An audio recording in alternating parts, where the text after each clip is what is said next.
Hello, everybody. I see a lot of little windows with names I recognize. Welcome to our NIPay event this evening. My name is Deb Baxley, and I am a partner with a consulting company called Pagility Advisors. Really appreciate you attending our session tonight. Just a brief history of NIPay. Believe it or not, we found it was actually the second version of NIPay was founded 15 years ago in 2010. We missed our chance to have our 10th anniversary during the pandemic, but we're still going strong. And it's one of the best things that I ever did. I met all of my business partners through NIPay, and I'm also a board member and treasurer, CFO of NIPay.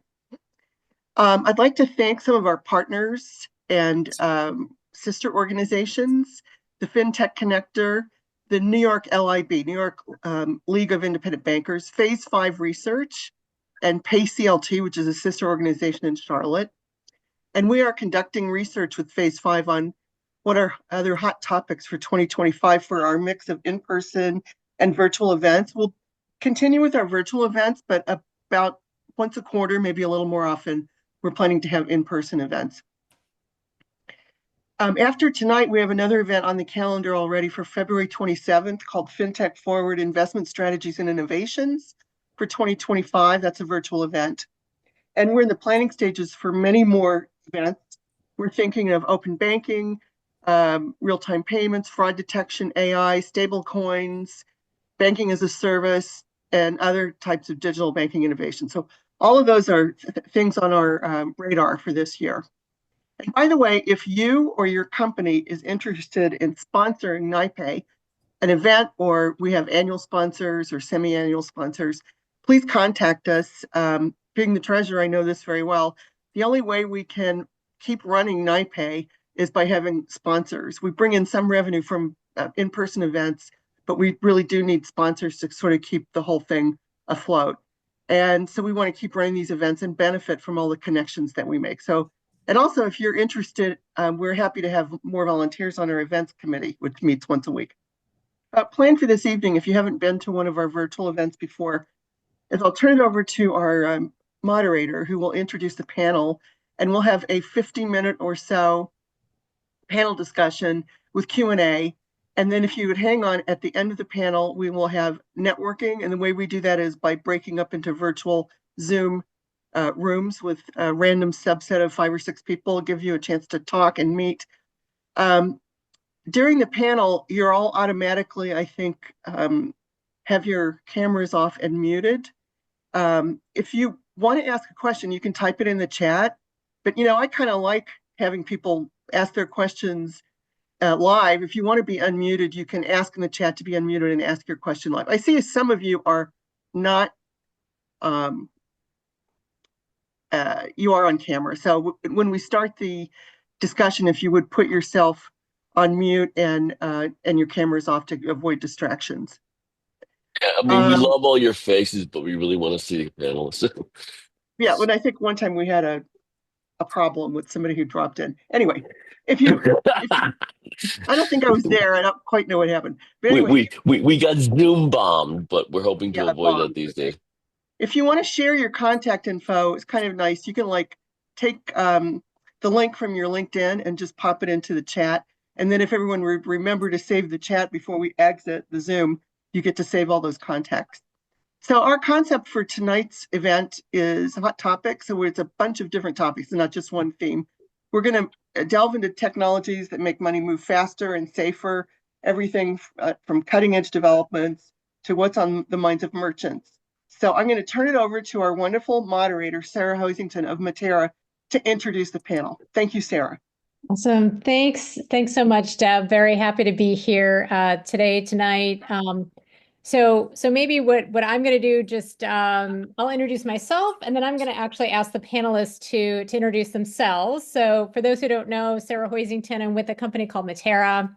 Matera is a company headquartered in Brazil. We've been around over 30 years. Our expertise is in core banking and instant payments, actually. So if any of you have heard of Pix, we're the largest third-party provider of Pix instant payment solutions in Brazil. I am not located in Brazil. I'm located in Seattle. and I'm working to help bring some of Matera's technology to the US. We don't do core banking in the US. We know better than to try to do that, but we do have some solutions that help banks and credit unions accelerate the adoption of instant payments. So anyway, that's a little bit about me, Matera. I'm going to ask each of the panelists to introduce themselves, starting with Dean, then Troy, then Bhushan, and then Lee. All right. Thank you, Sarah.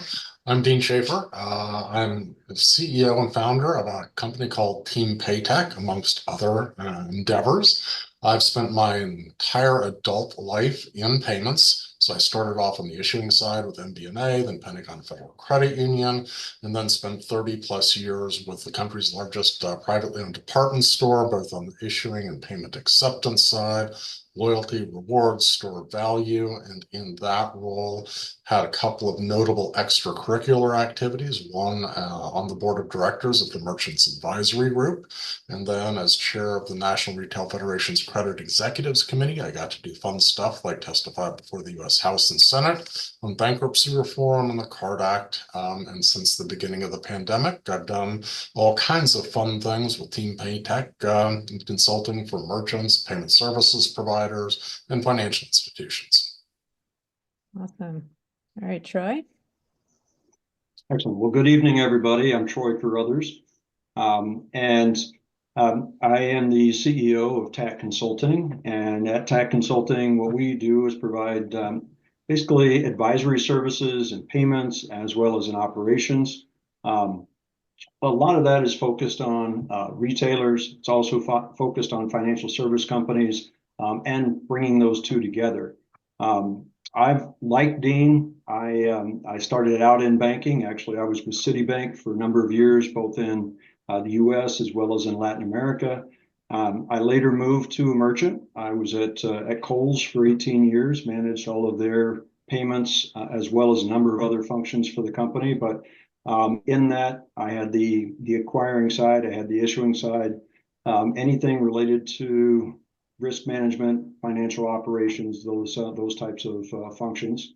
And then moved on from there to kind of get a head start on the pay by bank function. So I started working with Spire. At the time, it was Wyatt Mobility Networks. But at Spire, helped build out different digital debit programs for a number of companies that you would recognize. Everybody on the petroleum side, from Exxon to Sinclair, Shell to Phillips, and then also dabbled a bit in the grocery space. They're trying to expand and build out those types of portfolios and really try to get a toehold, so to speak, in the market and get consumers to start to get on board with Pay by Bank. So that's it. That's it in a nutshell. Sarah, thank you, and I look forward to the discussion this evening. Sounds good. Over to Bhushan. Hello everyone, I'm Bhushan Rangachari. Glad to be here. Thanks for having me in my pay. I'm the founder and CEO of Finsly. At Finsly, we basically a modern payment core platform for the banks. We help banks move the money using ACH, wires, RTP, FedNow, and also international payments. We offer a single API. It's kind of modern to help the banks to become a modern real-time player. And in addition to that, I am also a board of director at Faster Payment Council. I've been deeply involved with real-time payments for quite some time, starting from the Faster Payment Task Force.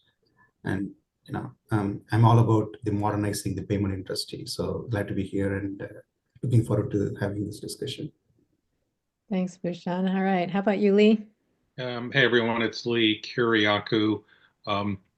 I have most recently, I spent 7+ years at the Clearinghouse launching the real-time payment network.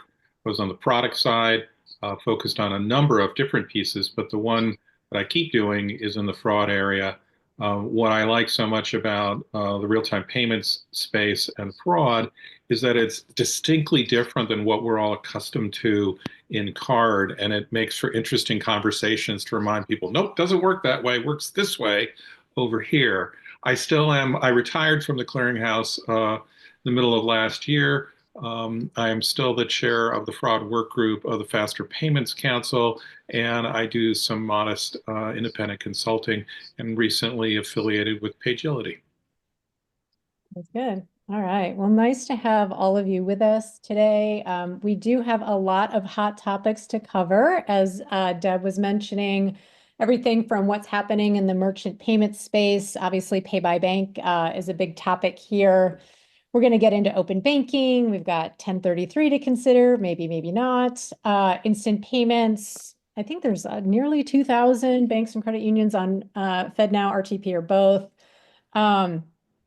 We've got to cover fraud. Obviously, we've got Lee here. So anyway, we're going to be covering a wide range of topics. And as Deb mentioned, if at any time you have questions, please type them in the chat box and we will answer them as we go along. We will allow 10 to 15 minutes at the end just for Q&A before we head into the breakout sessions. But if you do want to interject a question, please don't hesitate to do that. All right, so we are going to kick things off with the topic of merchants and payments.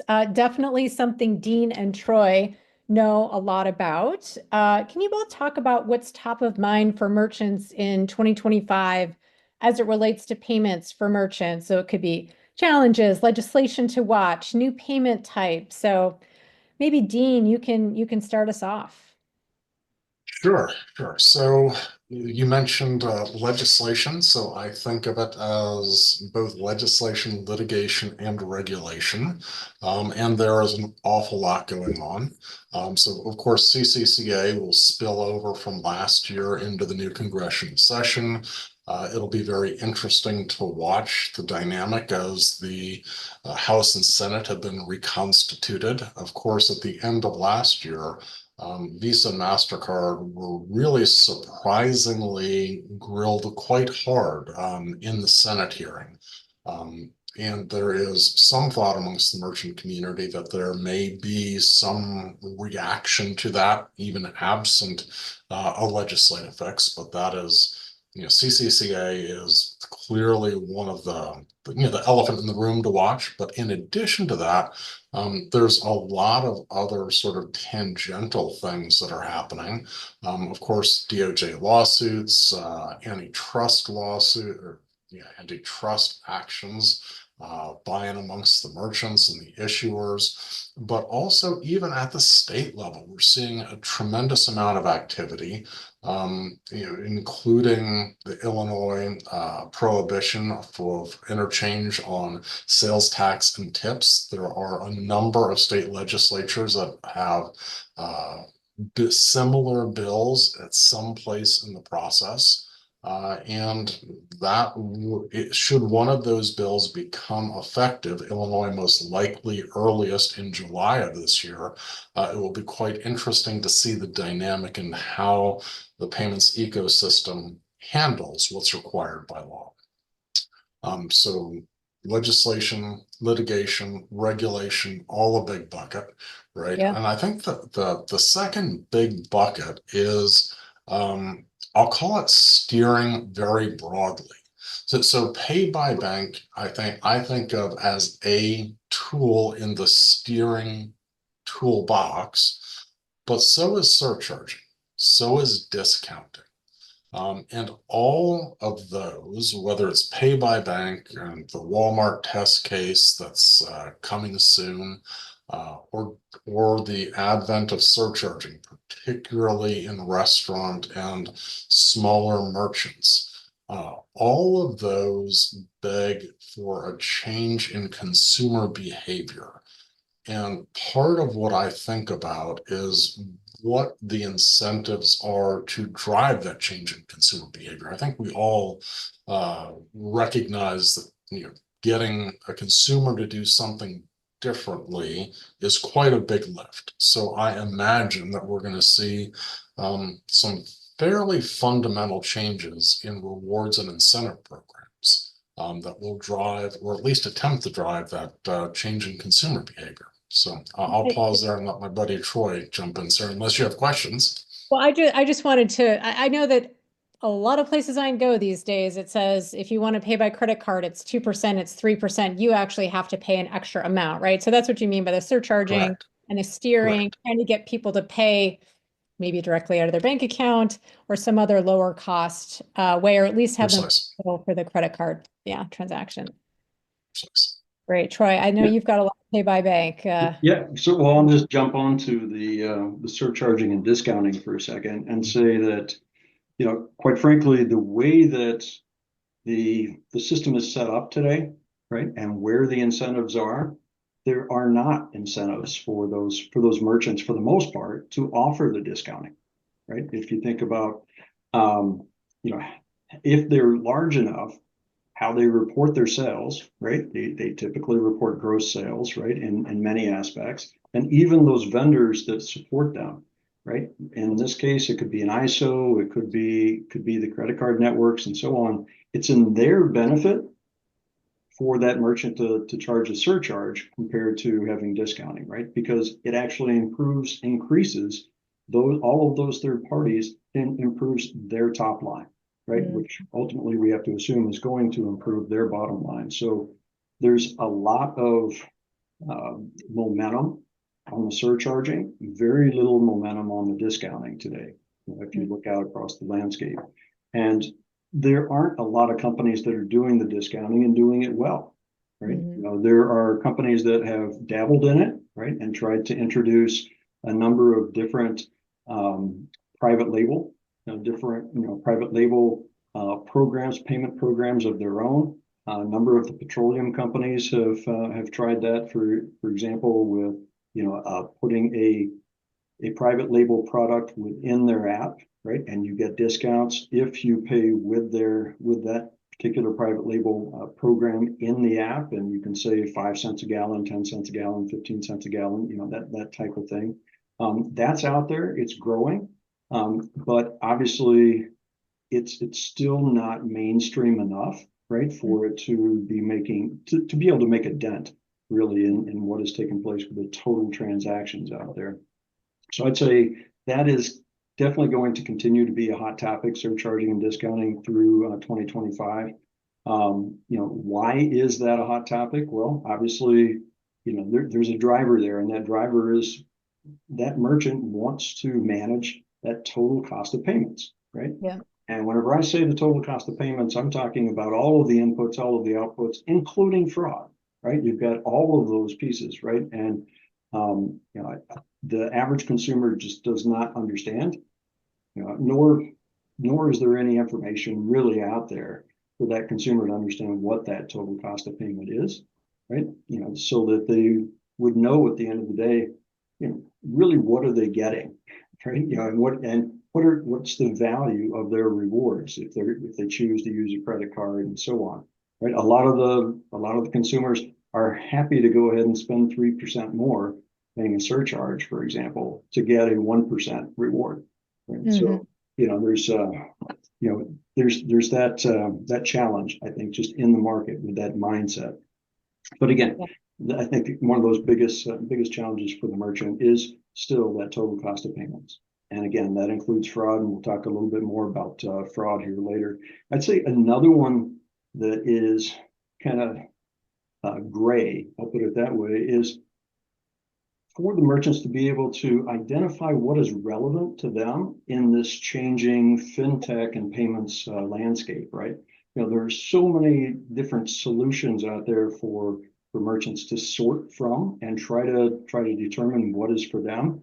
And way too frequently, something that we see across this industry, I believe, is that a product is designed, and then they go try to promote it or push it to merchants or to consumers, only to find out that product is not solving a problem.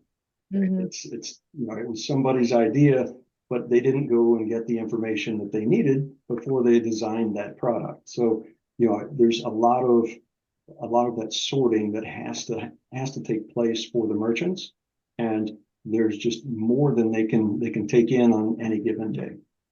Yeah, they have a lot of priorities. I am curious what you think about the Walmart Pay by Bank. I mean, what's related to all this, right, is to have that huge retailer going down that path. Any thoughts on I was actually at Walmart last weekend, scanning the QR code, adding my bank account. I mean, it's a, it's not, it would have been easier to tap and go, right, with Apple Pay, Right. but it still was pretty slick. If I wanted to pay directly from my bank account, I could have. I only had a choice of like 6 or 7 banks, I think, so it's a bit limited. But just curious what you think about, how that might impact other retailers and if they want to pursue it as well. I love the fact that Walmart is frequently very open to the idea of testing the waters, right? We've seen Walmart do that many, many times, in the past. They're doing that again. I think this is more of a learning, more of an experiment for them to try to find out, what do the consumers want and what will it take to get consumers to sign up, right? What do you need? What kind of incentive do you need at the end of the day to really move that needle? And I think that's something that a lot of the merchants that have been trying to introduce some of their own forms of payment that are really just some type of private label pay by bank. They've been trying to figure this out for a few years. And again, it's growing, but with even 2% of the market, you're not touching most of the consumers. Yeah. And it is hard. Yeah, go ahead. And so, Sarah, one of the questions was, what do we think the incentive Walmart will offer for consumers to adopt? I think the answer is nobody knows, including Walmart. I think that to Troy's point, this is an experiment. They're going to see what moves the needle and what doesn't move the needle. And I think that learning will then inform other merchants as to what they may or may not have to do to drive adoption in their businesses. When I actually set up my wallet and I could add my credit card or add my bank account, I didn't have any benefit, right, for doing either one. But I have to say it was pretty slick when I could scan the QR code on the cashiering system, and then it connected me to the wallet. I had already chosen my payment method, and then when I got done scanning my items, I could just hit the, pay by Walmart Pay, I think it was, and then I automatically had a set of items that I bought in my wallet with all the prices. I could actually initiate a return. I could write a review. So there was you could see there's a lot of value in using the wallet, the Walmart Pay wallet, regardless of the way that you paid. So kind of wondered if they wanted people to just value that experience, or did it have, in the end, they want to get people into the wallet, using the wallet. They have a lot of offers in the wallet. If they can steer people into the pay by bank, I think that would be even better. Right. Let me add. Oh, go ahead, Dean. Well, I was going to say, there may be offers. I imagine that there may be offers specific to method of payment, right? So if your funding source is pay by bank, you may get a different or better offer than if your funding source is your credit card. Right. Yep. And I was gonna touch on that exact topic. Something that I saw as we were building out a lot of these programs in petroleum was that if you had the history of a consumer who was using a credit card previously, right, and started doing pay by bank or using the pay by bank function with a discount, right, all of a sudden you saw that consumer coming in, 2.5 times for every time that they would have come in before. Right. And, are they necessarily buying more gas in general? No. Right. But are they consolidating their purchases to one location or to one brand? Yes. Right. In many cases. So that could be an opportunity, could be a benefit, that Walmart may be looking for as well here. Right. Where they're getting people in the app. They've got that convenience, just as you had mentioned, Sarah, where they've got their information from their purchases consolidated in one area. Right. And it creates that greater engagement from that consumer.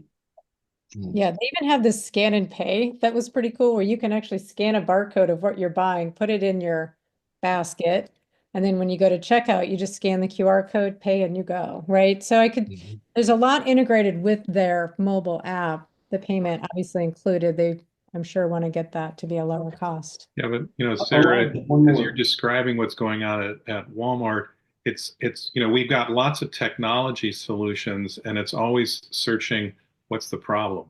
And payments are a two-sided market, and one side pays and the other side doesn't. What is finally happening is the surcharge or the discount, either one, is finally starting to bring to the real market that the consumer sees to help them make a choice as to payment method. That is what's going to drive behavior. It may not have to be a discount if everyone starts to go in the direction of the surcharge. Once that incentive is there, then it's going to be about how hard or how easy is it. I know it sounds cool, but it's, you know, there's a lot of friction to getting me off what I'm used to, right? Yeah, of course. Pricing signals are always the best. I mean, that's the problem with insurance markets, is that insurance markets in like California, for example, have caps. So pricing does not reflect the riskiness. Consumers don't understand, and asking them to understand something complex like interchange will never happen. But if they pay more, that's a clear signal. Yeah. So the biggest one more thing to be conscious of, or that I'm sure Walmart's going to be looking at, just as others would, is as you have consumers sign up for this, right? If you think about how a consumer has used credit cards, how they've used debit cards, forget about the pay by bank for a second. Typically, your average transaction on a credit card is much higher than it is on a debit card.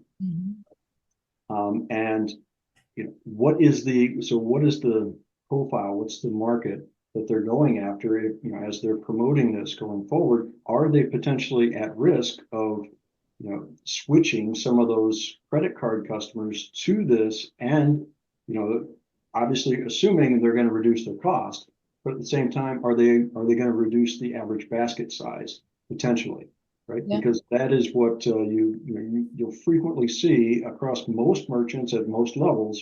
You know, you can split out those transactions pretty clearly and see that the average transaction, for example, that's cash, is going to be, you know, much lower dollar. When it's debit card, it's going to be the next level up. When it's credit card, it's going to be the next level up from that.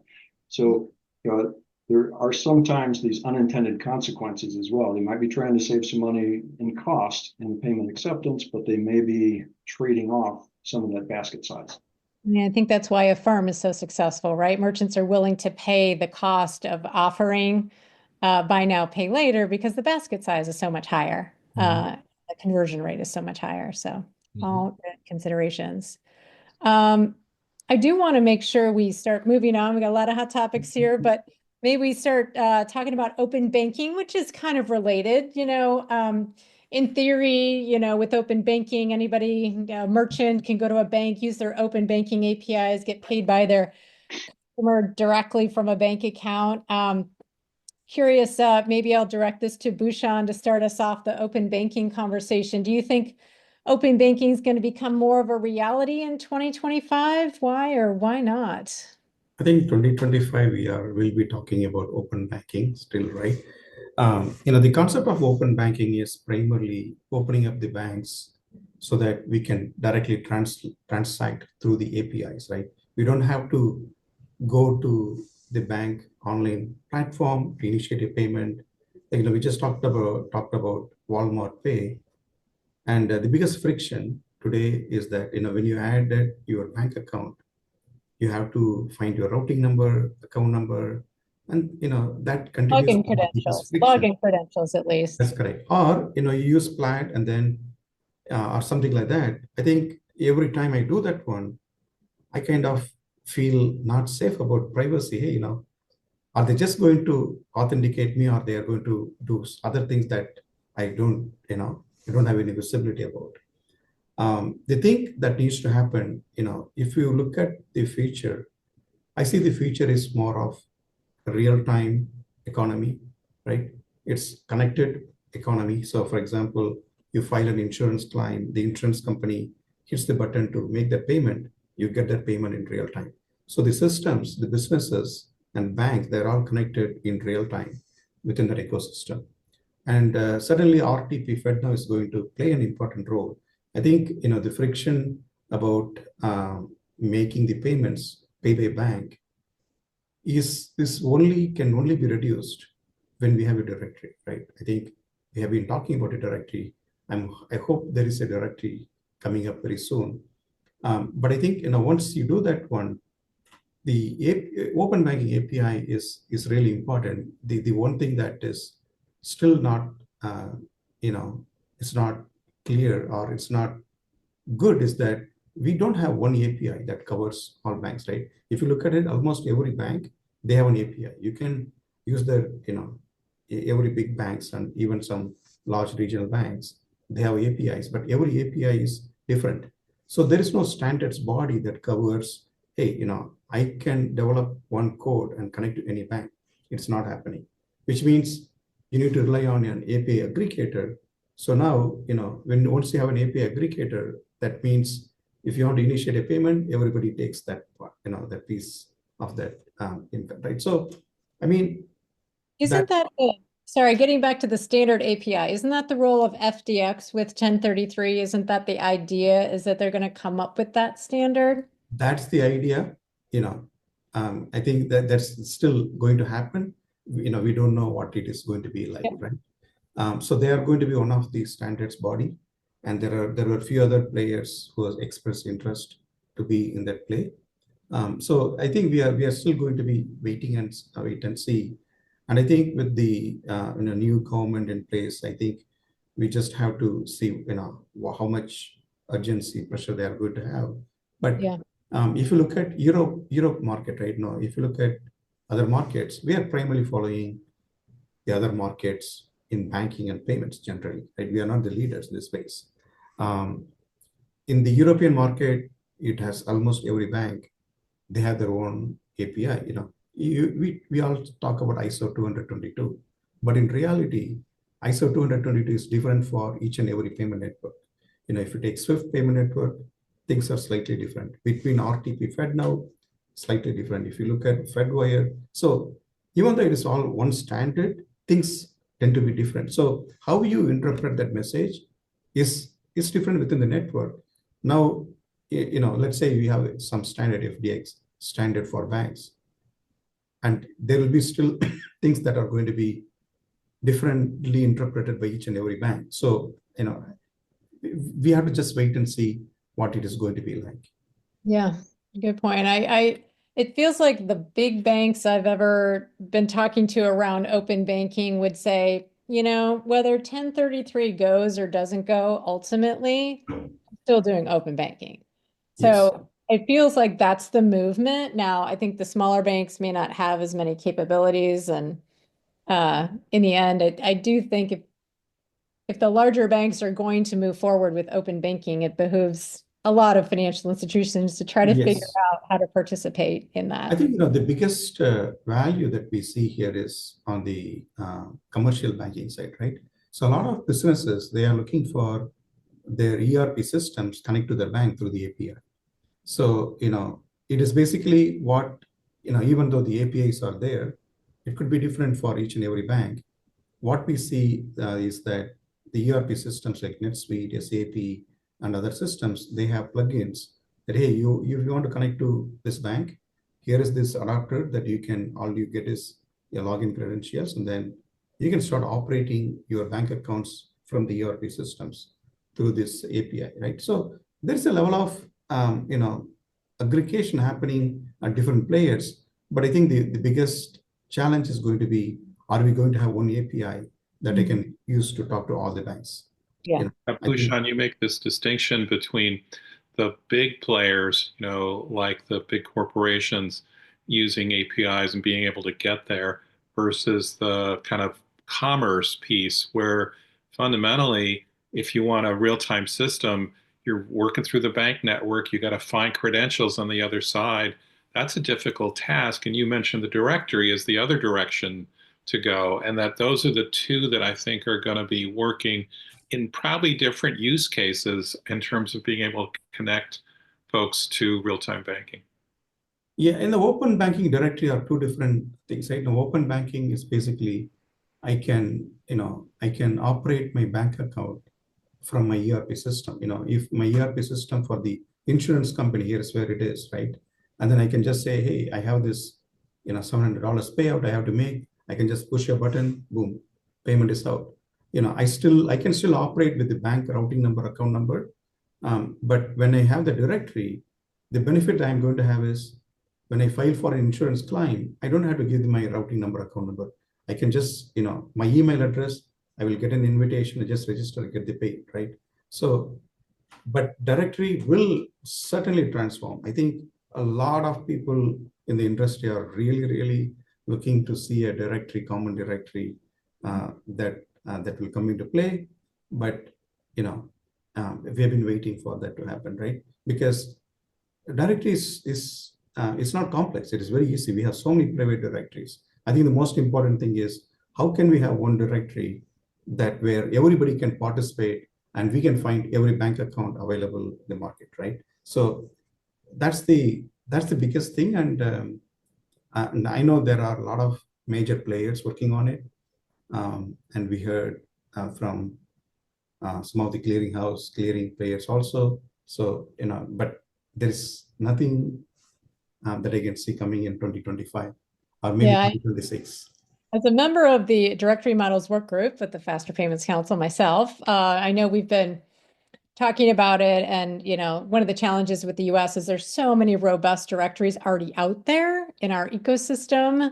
I don't know that anybody wants to start over or use one other one that gets stood up. Is there a way to actually connect these directories together, create some sort of federated system where there is an economic benefit for those who've already invested in a directory? So those are some of the challenges. It's really not technology that's holding us back in the US. It's more of a business kind of economic model that I think is sort of still trying to get figured out. So TBD. Cool. Well, let's move on to faster payments. Kind of still sticks us in the Bhushan territory here, given what you're doing at Finsley, but would love to kind of get your thoughts on, hey, where's faster payments headed in 2025? Use cases, how are we going to get that adoption up, right? It's coming. We got more financial institutions getting online. We really want to drive that volume. Curious what your thoughts are there. I think, I'm very super excited about all we can do with real-time payments, RTP FedNow. I will give you a quick experience that I had very nicely, just like your Walmart experience. I hope it happened through RTP network, right? I don't know, maybe not.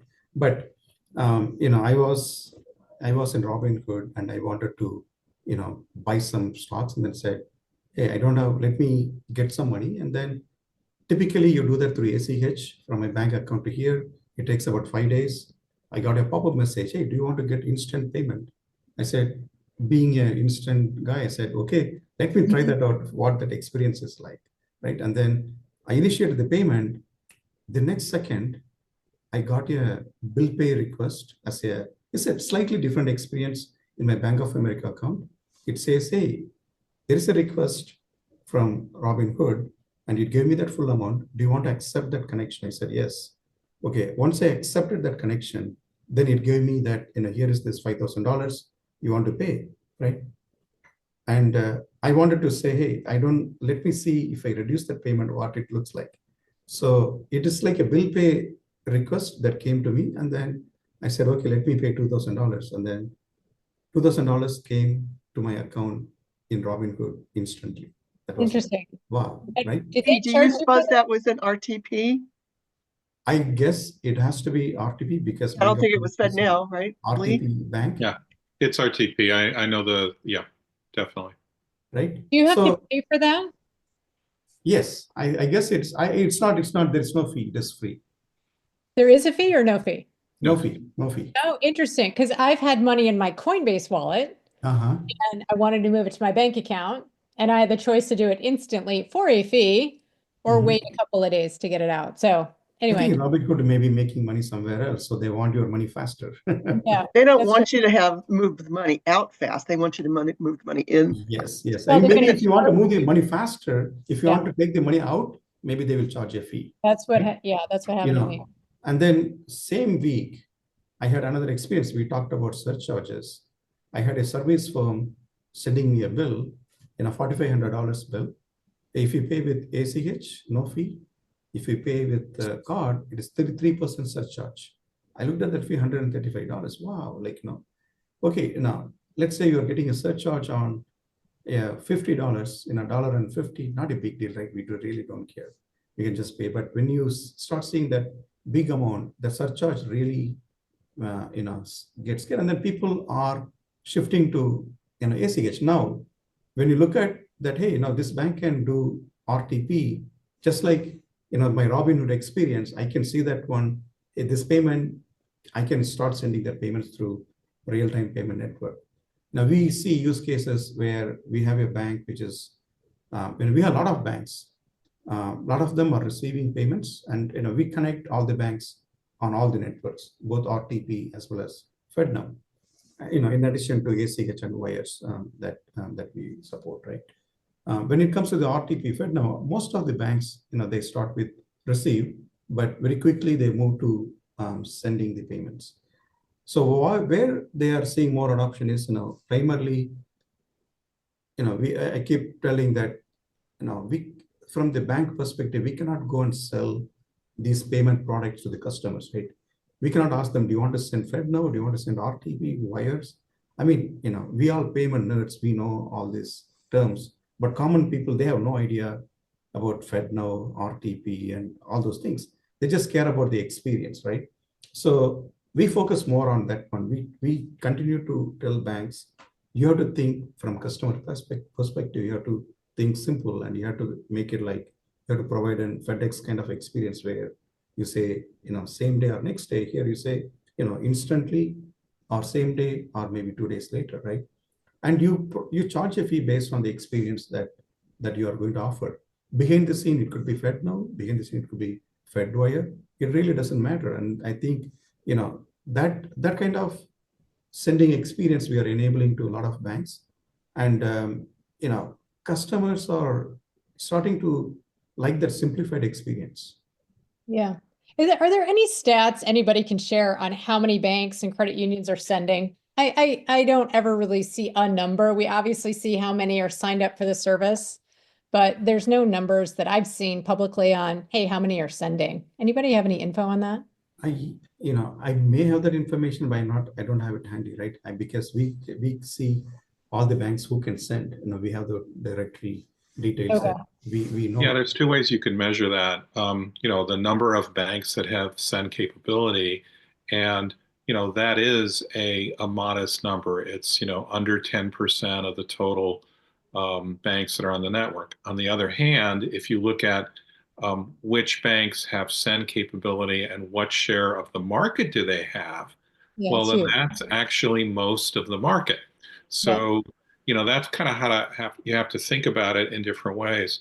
The other thing is, if you really take the big picture on faster payments, Zelle and PayPal kind of got out there early. Then you saw Zelle come along. You saw Visa and MasterCard do push to card. And then you saw RTP, and later then FedNow. And so if you look at a broader market, there's a lot of activity out there. And the truly instant payment and settlement, meaning RTP and FedNow, is actually competing with alternatives that don't involve instant settlement. And you got to ask the question, who cares about the instant settlement? I mean, if I send you money, Sarah, on Zelle, you get the money. Okay, the bank hasn't settled.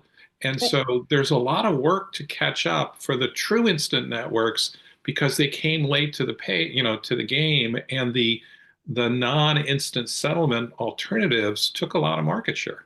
Oh yeah, just even the PayPals, the Cash Apps, the Venmos, right? I mean, it's really easy for us to send quote unquote money digitally, even if it's not bank account to bank account. What's kind of cool in Brazil, if you look at when Pix launched, their very first use case was P2P that took off because consumers never had the ability to pay each other digitally. So the minute they could, they were like, I want to use Pix. Well, that's not going to be the same in the US because we have all these awesome other alternatives that have worked pretty well for us. So that's where I think the use cases for instant payments are going to be different in the US than what we may have seen in some of these other markets where it's taken off. And Zelle came along and has been extremely successful in the P2P space because they took out the middleman compared to PayPal, Venmo. And so they've done well in that area. Consumers don't really care about settlement.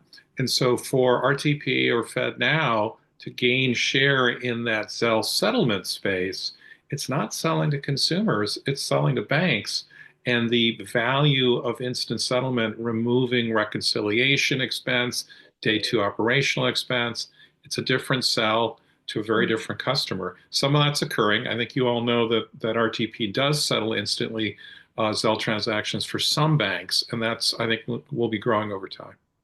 Yeah, and I think the big use cases today, right, for instant payments are the business to consumer payouts typically. And when I look at other countries, a lot of the fastest growing use cases are where consumers can actually pay businesses instantly. So it feels like until we can kind of unlock that channel, it's tough to kind of drive a lot of the adoption. So Yeah. we also ahead, had sorry. one scenario, like when we have one of the bank, they are serving a fintech, basically a tax company, right? As you receive the tax, this is the tax season and they're launching it. As you receive the tax, they will instantly deliver the payment, instantly, right? You can do same day ACH, but that instant experience is going to be a really important thing for them. So, instead of waiting for 5 days and, you are going to deliver that 5 days earlier and that too instantly. So they're using RTP network to deliver those payments. So I think it is, I think I think we all will agree that all the payment rails has its own space, right? Everything has its own value in areas where it can make a difference. For example, payroll is going to be in file because you cannot send 100,000 payments in one after the other through individual payments. So such things will still be through files. And large value payments, like millions of dollars that you want to send, will be through wires. So, I mean, RTP FedNow, it's finding its own use cases, finding its own place. I think over a period of time, I think we will see more and more adoption for instant payments. Yeah, Sarah, you distinguish between business paying out to consumers, which is a growing area for instant payments. It's also a very safe area because it's hard to have a takeover of a business account. But the other direction, a consumer to business, is still in the works, and a lot of that involves the request for payment message, and there's a lot of concern that and a lot of care that has to take place there because a request for payment, while you aren't required to pay it, is pretty close to an ACH debit. And as you know, you got to be really careful giving someone the right to pull money out of an account. The request for payment, that's that test that Bhushan talked about between his bank account and Robinhood was a request for payment type activity and understanding what are the risks there. And that's just going to take longer to kind of sort out because they said there are a lot of issues there in terms of risk. Yeah, well, maybe great segue over into fraud, Lee. So, because that's kind of the issue, right? When we're talking about allowing someone access to our accounts or pull money out of our accounts. So, can you maybe give us an update on sort of fraud and instant payments or fraud in general that we need to be thinking about around payments? Yeah, so instant payments by design is a credit push system, right? You log into your bank knows what they need to know to authenticate you. And once you're authenticated, you instruct the bank to pay Sarah or pay Bhushan. And that is inherently a safer system. The rates of unauthorized transactions in RTP, the public available data is in the UK. UK Faster Payments has been out there more than 15 years, getting close to 20. Their unauthorized rate is somewhere around a basis point. And I think you all know card numbers are, multiples of a basis point, 6, 8 basis points. So that part of the problem is really under control. What we see in the US are numbers pretty similar. I don't have access to all of them and I have to be careful there, but it's fairly low. The issues for a faster payment system, as I mentioned first, is the request for payment. Because now, instead of you deciding to pay, you're getting a request from someone. You still have to decide whether to pay, but there's risk there of, is that a trusted party? Now, the RTP and the FedNow system deal with that by saying that if a bank has a customer who's sending a request for payment, that bank is warranting that it's a good request for payment. And that bank is on the hook if there's a problem with it. That helps. But there's still issues, right? But I took over this biller's account somehow, and I sent you a request for payment through whatever bank. of America, and I was a criminal, then my bank would be on the hook for that request for pay that I send to you. That's right. The fraudster's bank is on the hook. So it's a very different um, kind of basics about who's liable, right? So we're so used to the card being used in a improper way and the card issuing bank having the liability. This one is in an RFP. If the RFP sending bank has a problem with the party who sent it and a payment goes to them and it ends up being a fraudster, the bank who sent the RFP is on the hook. And that's changing the liability, and it makes it, you have to think through a different set of issues to understand the risks. Yeah, makes sense. What else around fraud? So, I mean, we do talk a lot about QR code payments, sort of from the Brazil perspective, where consumers are scanning QR codes and from within their mobile banking apps, authorizing it and pushing the payment. That relative to our request for payment feels safer. I don't know if that's something that you've looked at, Lee. So, yeah, you think about it in commerce, it's how do the parties provide their account numbers to one another, right? And the QR code is one method of doing it. Of course, if I have a nice poster of my QR code and I can put it up at the merchant, you still have an issue. So there's different sets of issues with QR codes versus requests for payment. But in all instances, it's about, if the customer makes a payment and it ends up being the wrong party for whatever reason, who's on the hook there?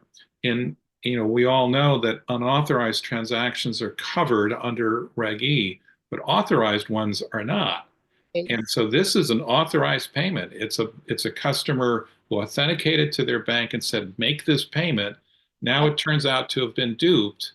And, consumers are expecting some liability coverage. So there's a set of issues to work through there. The other thing to point out is on the authorized side, if you're a fraudster and I can dupe you, and I ask myself as the fraudster the question, how do I want to get paid as a fraudster? It's a very clear answer. I want to get paid instantly and irrevocably. Oh, that's right. Oops, that's a faster payment. Wait a minute, that's an instant payment. So that's the preferred channel besides cash or a wire. And so, that means that fraudsters who are trying to dupe customers into making a payment prefer that channel, which means that networks like the Zelle network have to work really hard to combat it. The nice thing on the authorized side is Zelle has found there are very proven ways of using data to actually slow down and mitigate authorized push payment fraud, and it's good stuff. Yeah, I know that they were obviously on the hot seat, I don't know, kind of a year or so ago, being in front of, they were on Capitol Hill having to be interviewed, but they've since, I think, put a lot of things in place to really mitigate the fraud that's happening on their network. Isn't that right? Yeah, if you think about it, so Zelle as the network has information on every account that has received Zelle funds. And so what Zelle is doing, they call it Zelle Receiver Insights. But basically, they provide statistics real time on a potential receive account over to the sending bank. So the sending bank says, Bouchon wants to send $100 to Sarah. Bouchon's bank is going to check out Sarah's account through the Zelle network with these statistics. Statistics like, does Sarah have any fraud reports? How many payments did Sarah's account get in the last 5 hours versus the last 5 months? And is there some spike that makes you think there's something strange going on there? Those insights have actually led to significant declines of the ability to identify suspect accounts, and a bank sending can say, this is too high a risk, I'm going to slow this down, or I'm going to stop it. It makes that's really cool. That's exactly what they do in Brazil. Actually, the Central Bank of Brazil has a directory with everybody's alias, but they also have the number of fraud incidences. So anytime money gets to be sent to an alias, they can check how many and decide not to send it if it's above a certain limit. So, Sarah, we just have a couple minutes left. You want to handle a few questions? great. Okay. Sure. A lot of the questions that came in got covered eventually, but David put in a question. What percent chance you guys see Visa and MasterCard to meaningfully reduce interchange, I guess, of their own accord over the next 5 years?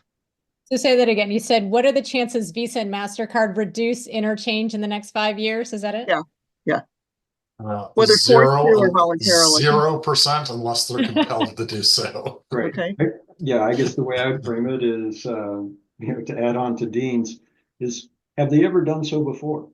I was going to say that. That's never They've happened. had plenty of opportunities to do so. And the only Yeah. time they've done it, to Dean's point, is whenever they've been compelled to do so. And whenever they did it before, it really wasn't on Visa or MasterCard credit transactions anyway, right? It was on debit transactions. Yeah. Scott Hamilton mentioned a Starbucks wallet. He's comparing it to the Walmart wallet. So isn't what Walmart doing kind of similar to what Starbucks is doing? But Starbucks has the added benefit that they're almost like a bank account because they've got so many deposits. I know I've got $20 that's been sitting with Starbucks for quite some time. How would you compare and contrast Starbucks with the Walmart? Yeah, my first thought there would be, in general, you have a significant difference in what that average transaction is, right? So what you see with the Starbucks wallet is people are loading it, right? Instead of just using it as a one transaction, they're loading that wallet. And what does that create for Starbucks? I know I'm undershooting the price of a Starbucks coffee, but if it's a $5 coffee, and somebody's loading their wallet with $25 or $50, that's basically a guarantee for Starbucks that you're going to see that customer at least 5 more times or 10 more times, right? And where the Walmart design, at least the way I understand it right now, is not a preloaded design, right? It's you pay by bank each of those transactions. So I mean that those two things are very, very different. The only thing that I see with them being similar in any way, it's actually two things, is one is convenience, right? But the major thing is customer engagement, right? What you're doing is creating greater customer engagement. And the Starbucks one is just, it was brilliant. And I think they stumbled onto it, was, it made that customer want to come back, right? I've got this credit, I've got this amount, this balance in my wallet. I need to use it. One other thing I would just add is they've made it seamless with a rewards program. So you're checking out and you can pay part with your credit on the account, but you can also use rewards. So it's very, very integrated. And we were having a conversation on what's the value prop and how you integrate it with rewards. And they've seemed to have figured that out a little bit. Okay, Jose Selassie asked a monumental question that I don't know, I think it's beyond the scope of this panel, but what do you anticipate will be the implications on venture capital and private equity, given the changes in AI and payments? Anyone want to take a stab at that? I think that's for the investment event Yeah, next month, come back, Quincy. Absolutely. Okay, and David asked a question. David True, that is, who is the president of NIPE, if you didn't figure that out yet. What's the incremental value of real-time payments for a consumer? And he mentions the additional data in the ISO 2022 message should be of more value to a business than a consumer. Do you think that's true? I think it's absolutely. Go ahead, Dean. Well, I was going to say the ISO 2022, ancillary data sets that can be moved are particularly relevant for business to business transactions, where I can now include multiple invoices in a single payment and describe how the receiver should allocate those payments. There's real value there that I think is somewhat untapped today. I also think there's a consumer value to instant payments around the like immediacy and the the instant update in my bank account. So for example, I was at the DMV, or I got a bill from the DMV around a vehicle registration, and I got an opportunity to pay by bank for less than the 3% surcharge. And so I did pay by bank, but it was ACH. And it was a big bill. It was hundreds of dollars. My bank account didn't show that I had spent hundreds of dollars on a Friday night. I don't think it actually was reflected in my account until like Wednesday morning. I mean, it was ridiculous. So there is a value to consumers to be able to say, I paid it, I see it, it's deducted from my amount, I'm not going to overdraw. You know, that's a big benefit. I know we talk about loyalty points and everything, but I think it's only like half or less, Americans anyway, who really get enough loyalty points for it to make a difference. There's a lot of people that like to pay by bank or pay by debit. And that instant feature, I think is big. I mean, think about somebody paying a bill and, you know, if you don't pay it instantly, your electricity is going to be turned off. Well, I both mean, ways, also getting your paycheck right away too. yeah. So But I think there's things that, you know, we often take for granted because we do like, some of us like our credit card points, but I think there's a lot of benefits there that, Okay, last question is from, well, I'm gonna make one other comment. We have to lick the fraud problem. I was trying to pay the managing agent of my building some money for that he bought a big piece of an air conditioner for us, and it was almost impossible because the banks had caps on. It was like two grand I had to pay the guy, and figuring out a way to get that money to him with Zelle or Venmo or anything else almost impossible. I talked to 2 or 3 different call centers. It was horrible. well, I live Now I that every day understand. with Pagility payouts because we're paying our consultants and they're almost always blocked the first time. Yeah, and so I understand from a fraud perspective, but putting the burden on the customer will really kill adoption or slows adoption. So Okay, last question is from Bhushan to Lee. And I guess thinking back to what he was talking about with Zelle, can we expect RTP and FedNow to do the fraud prevention monitoring instead of like putting the onus all on the banks? So there's two different theories on that. Zelle has gone the direction of we're not monitoring right now, although they're starting to monitor, but providing that data to the party best suited to make a decision as to whether to send the payment is really the better solution. So the network has a certain amount of information, but the sender has everything on their customer. So if you can give the sender the information that the network has, that combined is going to make better decisions than just what the network can see, right? So, my view is give it all, make the information available, make the sending bank make the decision because they're in the best position. But get all of the combined data from all the banks and give it to the city. Yeah. Yes, absolutely. That's what Make he the meant. data available. That's the network's job. Again, Zelle may go in the direction of actually monitoring and interdicting some, but I think the most important part is getting the data that the network has over to the decision maker, get it into the fraud engine on the send side. I think so, Lee. Okay. If you kind of double click on that concept, right? So if you have, if someone opens a mule account and then starting to initiate payments, I think with respect to the fraud data sharing, RTP FedNow has some information, but it has no idea whether that account is mule account or not. So, and not every bank is sophisticated enough to kind of deal with that kind of scenarios, right? I think, when it comes to that one, do you see any collaboration between the banks where, there could be a better way, hey, we can cooperate and, share the data, share our information and a consortium or things like that, which will help us to prevent the fraud in a better way. Yeah, I think the data sharing, if you think about data buckets of what data is out there, the sending bank knows everything about their customer, that they need it for authentication. They know that really well. Nobody else knows it, right? That's a unique data set. The network in the middle has payment information and fraud reports.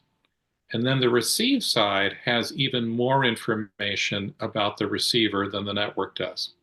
The ideal in the long run would be that banks talk to one another about their data, because then that's the most complete data set available. So if a sending bank could API call to the receive side and say, not only give me fraud reports, not only give me statistics on your receiver, but you got anything else you worry about your receiver? Now, you got to get the issue of, is the receiving bank have the right incentive to do that? But that's where all the information lies. The network has less information, but because it's central, it can provide it quickly. That's what Zelle's been doing. RTP should be doing the same. FedNow should be doing the same. In the long run, there's even more information if you can get them to share correctly. And it's all got to be API driven, right? Okay, Sarah, I'll turn it back to you to close out and thank all of our panelists. Yeah, this was a great discussion. I think, are we now going to be moving to the breakout session? Is that what you're thinking? Yes. So just hang tight and you will be asked whether you Oh. want to enter a group, and then you can talk to each other. And Okay. again, thank you for joining tonight. And remember, we have the investor panel. It's on February 27th, I believe.